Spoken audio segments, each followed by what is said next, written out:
여자들의 자신감 바로 가슴이죠. 뽕으로도 해결이 안 된다면 바로 선생님 모셔보겠습니다. 안녕하세요. 안녕하세요. 안녕하세요. 휴먼 성형외과 김국현입니다.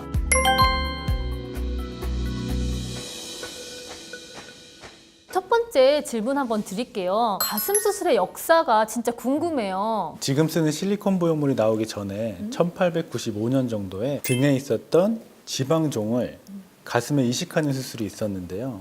처음에 수술 결과는 그렇게 좋지는 않았던 것 같아요. 그럼 지금과 같은 수술법은 언제부터 시작됐는지. 미국에서 1962년부터 시작을 했는데 그 당시에 사용한 실리콘 보형물을 가슴에 넣는 지금 현대와 비슷한 방법을 사용을 하기 시작했고 그 이후에 실리콘 보형물이 많이 발전을 해서 지금도 같은 방법을 사용하고 있습니다. 예전에는 실리콘 주머니 안에 생리식염수를 채워넣기도 했었고 네. 하이드로젤을 채워넣기도 했었고 지금 나온 실리콘 젤은 코에시브 젤이라고 해서 좀 더 많이 쫀득쫀득하고 만졌을 때 촉감이 좋은 그런 젤을 사용하고 있습니다. 그러면 요즘에는 사실 어떤 보형물까지 발전이 했는지. 요즘 보형물은 표면이 미세하고 매끄러운 표면 기술까지 도달을 했는데요. 어? 보형물 표면의 크기가 마이크로미터까지 발전을 했어요. 마이크로미터요? 되게 사실 눈으로 보이지 않는 크기죠. 그렇죠. 그렇게 되면 자연스러움도 있고 촉감에 있어서도 많이 진화를 한 거거든요. 국내 시판 제품은 대표적으로는 벨라젤이라는 제품이 있죠. 벨라젤이요? 네. 이름이 벨라젤 진짜 예뻐요. 그러면 벨라젤에 관한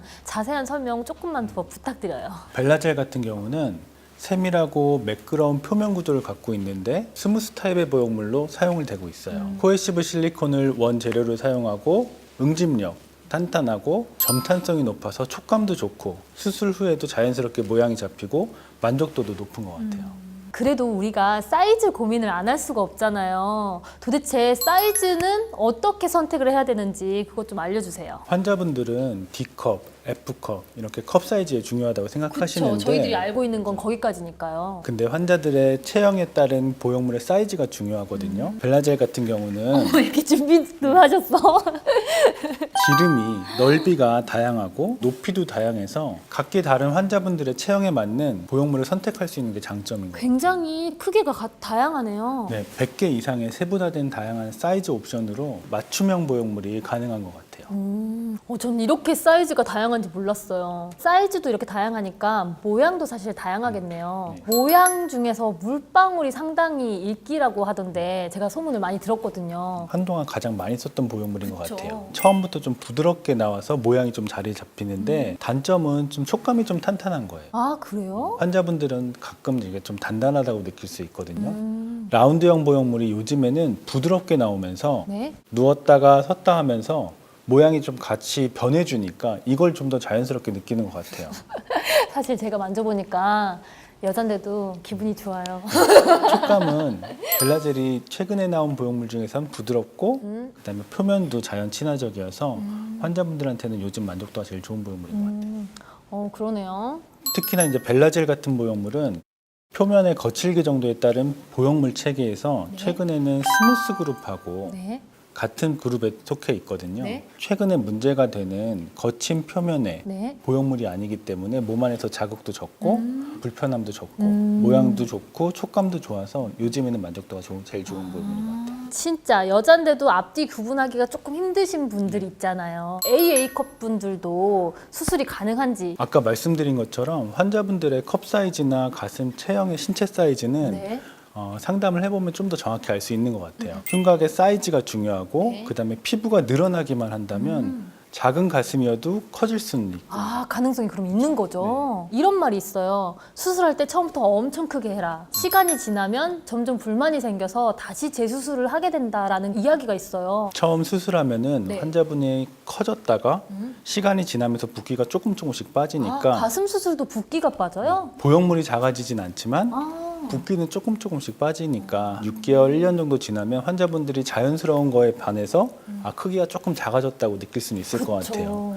대신에 크기가 괜찮고 흉곽에 딱 맞는 사이즈가 들어갔다고 한다면 다시 크기를 더 크게 원하는 재수술은 그렇게 권하지는 않아요. 무조건 크기만 한 게 좋은 건 아니라는 그쵸. 그런 이야기죠. 어떻게 해야 안정성이 높은 그런 보형물을 고를 수 있는지 그것도 좀 알려주세요. 일반 환자들은 어떤 보형물이 더 안전한지를 고르긴 쉽지는 않을 것 같아요. 대신에 인증받은 제품인지가 중요하고 사후 관리가 되는 제품인지는 체크해 볼 수 있거든요. 네. 국내 식약처 의료기기 허가받은 제품이 벨라젤이라는 제품인데 현재까지는 파열의 보고가 없고 꾸준히 임상 데이터를 연구하고 있어서 유방 재건 또는 유방 확대에서 안정성이 입증된 보형물이라고 할 수 있습니다. 아, 확대를 떠나서 재건까지. 저희 사실 건강검진이나 엑스레이 찍을 일 있잖아요. 아파서 병원에 갔을 때.